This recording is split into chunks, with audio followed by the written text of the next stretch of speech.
you. I am really happy that you put on this debate today. I think Sutherland and the charter community, I don't know your official acronym, and all those that help put these together, I think they're a great asset to the community to be able to look at each of us.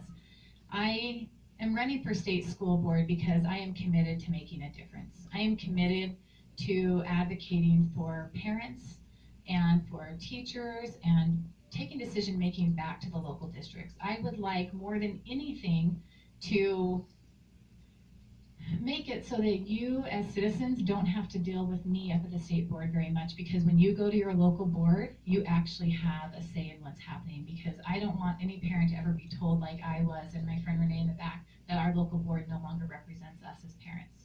That is wrong. That is not American, and we need to change that. We need to make sure that there is more power sent back to the local districts so that parents have. Thank you.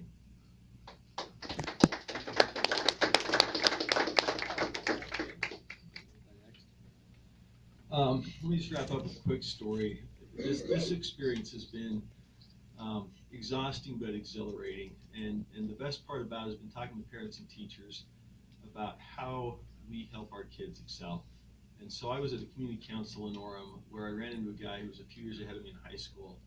We had an interesting exchange talking about how to support good teaching, and it was just highlights for me the reason I'm in this. So he was talking about how he was a bad student, didn't like rules, didn't like to show up, he wanted to be outdoors, and he had a teacher who respected his thought and challenged him to think more deeply about what he thought about things and where he wanted to take that. I told him I had the same experience from the other side. I was a great student, but so what? It was just a number on a piece of paper. I had a teacher who saw through that and challenged me to think more deeply, and it was the same teacher. What I want to do on the board is empower our students by great training for excellent teachers so that the student is in charge of their own future and the teacher and parents work together to help get them there. Thanks.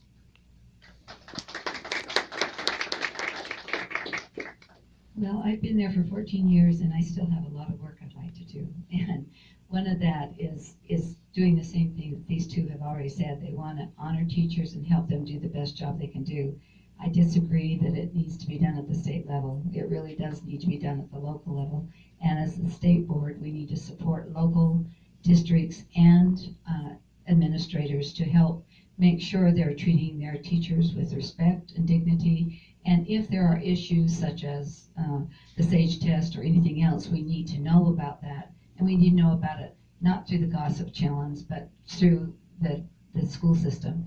The one other thing that I want you to walk away with knowing is that when we adopted the SAGE assessment, I served on the committee to adopt it, we had 5 districts in our state that were doing computer adaptive tests with NWEA. They loved it because it informed instruction. That's what the SAGE assessment was supposed to do. But the minute the governor's office and the legislature turned it into a grading schools bill, no longer did it work that way.